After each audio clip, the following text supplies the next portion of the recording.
Hi, hello everyone, this is Samya from Bookpiece channel. Today I'm gonna share the Act 3 from the play Pygmalion, which was written by Shah. So நான் already ரெண்டு ஆக்ட்டும் இதை பற்றின intros நிறைய போட்டிருந்தேன். அதோட links டிஸ்கிரிப்ஷனில் கொடுத்துருக்கேன். Please to watch it, it will really benefit you. And let's get in to the act 3. So act 3 வந்து செட்டிங் எங்கே இருக்குது அப்படின்னா மிஸ்ஸஸ் ஹிகின்ஸ் வீட்டில் இருக்குது. மிஸ்ஸஸ் ஹிகின்ஸ் வந்து ஹென்ரியோடைய மதர். ஸோ மிஸ்ஸஸ் ஹிகின்ஸ் வந்து என்ன பண்ணுறாங்க அப்படின்னா வீட்டுக்குள்ளே வந்து அவங்க பையன் வரதை பார்த்துட்டு சந்தோஷமும் படுறாங்க, அதே டைமில் ரொம்ப கவலையும் படுறாங்க. ஹிகின்ஸ் வந்து ரொம்ப சந்தோஷமாக வந்து உள்ளே வந்து அவங்க அம்மாவை பார்க்க வராரு. வந்த உடனே பார்த்தா அவர் எப்படி இருக்குது அப்படின்னா அங்கே அவர் உள்ளே என்டர் ஆகவுமே அவருக்கு வந்து சோஷியல் கிரேசஸ் இல்லை. அதாவது ஃபானட்டிஷியனாக இருந்தால் தெரிஞ்ச அவருக்கு ரிலேஷன்ஷிப்பில் எப்படி இருக்கணும்னு தெரியல. யார் வந்து ரொம்ப எரிஞ்சு விழுறாரு, ரொம்ப கோவமாக ரொம்ப இல்ட்ரீட் பண்ணுற மாதிரிலாம் பேசுகிறதுனால அவர் யாரும் அவர் கூட அட்டாச் ஆக மாட்டேங்கிறாங்க. ப்ளஸ் மிஸ்ஸஸ் ஹிகின்ஸோடைய ஃப்ரெண்ட்ஸும் சோஷியல் ஃப்ரெண்ட்ஸும் வந்து என்ன பண்ணுறாங்க அப்படின்னா அவங்க வீட்டுக்கு வரதே நிறுத்திடுறாங்களாம். அவங்க அம்மா சொல்கிறாங்க stop coming when ever they meet you. அவங்க வந்து எப்போல்லாம் ஒன்று பார்க்குறாங்களோ வீட்டுக்குள்ளே பார்க்குறாங்களோ அப்போயே அவங்க வரதை நிறுத்திடுறாங்க.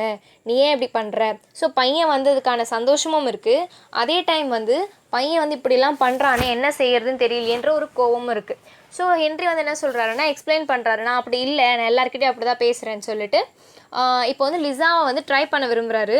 இவன் வந்து உண்மையிலே நம்ம சொல்லிக் கொடுத்துற யூஸ் பண்ணுறாளா, அம்மாவுக்கு நம்மளை பற்றி தெரியுதா, இல்லை அவள் தான் லிசான்னு தெரியுதா அப்படின்னு சொல்லி ட்ரை பண்ண விரும்புகிறாரு.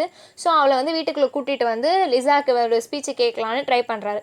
வீட்டுக்குள்ளே அவள் வந்துடுறா. இன்னொரு சைட் வந்து ஹிகின்ஸோடைய ஃப்ரெண்டான ஹென்ஃபோர்ட் ஹில்ஸ் வந்து வந்துடுறாங்க. ஸோ ஹென்ஃபோர்ட் ஹில்ஸ் உள்ளே வரவும் அவங்க வந்து மிஸ்ஸஸ் ஹிகின்ஸ் கிட்ட பேசிகிட்டே இருக்காங்க. டிஸ்கஷனும் போய்கிட்டே இருக்குது. ஹென்ரி வந்து ஒரு ஆக்வர்டாக ஃபீல் பண்ணலை, பிகாஸ் வந்து அவங்க அம்மா கூட இருக்காங்க. இன்னொரு பக்கம் வந்து லிசாவும் பேசிகிட்டே இருக்கா. ஸோ லிசா வந்து அவள் பண்ணுற ஒவ்வொரு தப்புக்கும் அவள் செய்கிற கரெக்டாக பேசுறதுக்கு எல்லாத்துக்குமே வந்து இவர் கொஞ்சம் கரெக்ஷன்ஸ் கொடுத்துட்டே இருக்காரு. அட் அ டைம் அவகிட்டே ஒரு டிராஸ்டிக்கான சேஞ்ச் இருக்குது. அவளோட ப்ரொனன்சியேஷனாக இருக்கட்டும், டோனாக இருக்கட்டும், எல்லாமே வந்து ரொம்ப ஒரு நேச்சுரலி பார்ன் பர்சனாக பேசுகிறா.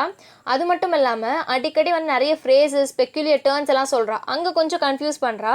அதையும் இவர் நோட் பண்ணிக்கிறாரு. இவர் வந்து கெஸ்ட்டை வந்து கன்வின்ஸ் பண்ணிக்கிறாரு, இல்லை அவள் இது சொல்ல வந்தா அது சொல்ல வந்தான்னு. இல்லை அவளோட ஃபேமஸ் எக்ஸ்க்ளமேஷன் என்ன அப்படின்னா நாட் பிளட்டி லைக்லி. இது வந்து அப்போ இருந்தப்போ ஒரு ட்ரெண்டான ஸ்மால் டாக்கில் ஒரு ட்ரெண்டாக இருந்துச்சு. ஸோ அதை அடிக்கடி சொல்கிறா. ஸோ அங்கே இருக்க கெஸ்ட் எல்லாம் போனதுக்கப்புறம் மிஸ்ஸஸ் ஹிகின்ஸ் வந்து என்ன பண்ணுறாங்கன்னா ஹென்ரியும் பிக்கரிங்கையும் வந்து திட்டுறாங்க. எதுக்காக திட்டுறாங்க அப்படின்னா அவங்க பண்ண பிளானே தப்புன்னு சொல்கிறாங்க. அவளை வந்து இன்றைக்கி வந்து நீங்கள் எக்ஸ்பெரிமெண்ட் பண்ணுறதுக்காக ட்ரை பண்ணுறீங்க, நாளைக்கு கொஞ்சம் காலம் ஆச்சு அப்படின்னா அவள் வந்து ஒரு ராயல் லேடியாக வந்துடுவா. ஸோ ஒரு ஃபைன் லேடியாக வரமா அவள் திருப்பி எப்படி போய் பூ வைப்பா? அப்போ அவள் போக மாட்டா. அவளோட மரியாதை, கௌரவம், ரெஸ்பெக்ட் எல்லாம் பார்ப்பா. அப்போ அவளோட சாப்பாட்டுக்கு அவள் என்ன பண்ணுவா? ஏன் இப்படி பண்ணீங்க? இதுவே அவள் பூ வித்துட்டு இருந்தானா அவள் ஹாப்பியாக ஜாலியாக அவளோட லைஃப்பை லீட் பண்ணிட்டு இருப்பாளே. எக்ஸ்பெரிமெண்ட் வரைக்கும் நீங்கள் சேலரி கொடுப்பீங்க, அதுக்கப்புறம் அவள் என்ன ஆகும் அப்படின்னு சொல்லி திட்டுறாங்க.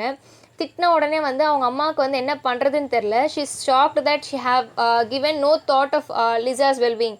ஸோ லிசாவை பற்றின ஒரு நல்ல எண்ணம் எதுவுமே அவங்கக்கிட்ட இல்லை. அவள் லைஃப் எப்படி போகுதுன்னு தெரியல. அவங்க எக்ஸ்பெரிமெண்ட் முடிஞ்சோடனே அவளுக்கு இன்கம் எங்கேருந்து வரும் அப்படின்னு சொன்னதுக்கப்புறம் என்ன சொல்கிறாங்க அப்படின்னா the manners and habits disqualify a fine lady from earning her own living.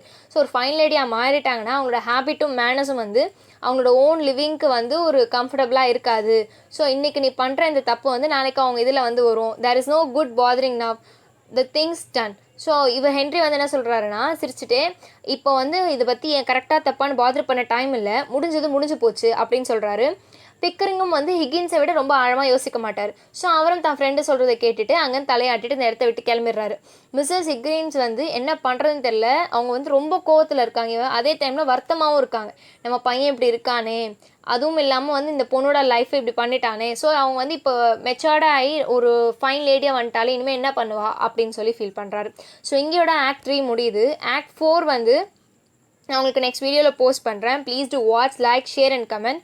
And I'm telling you again, I have posted many videos related to intro of the Pygmalion. So அது character analysis எல்லாம் பார்த்துக்கோங்க. உங்களுக்கு competitive exams attend பண்ணவும் யூஸ்ஃபுல்லாக இருக்கும். Like, share and comment. Thank you.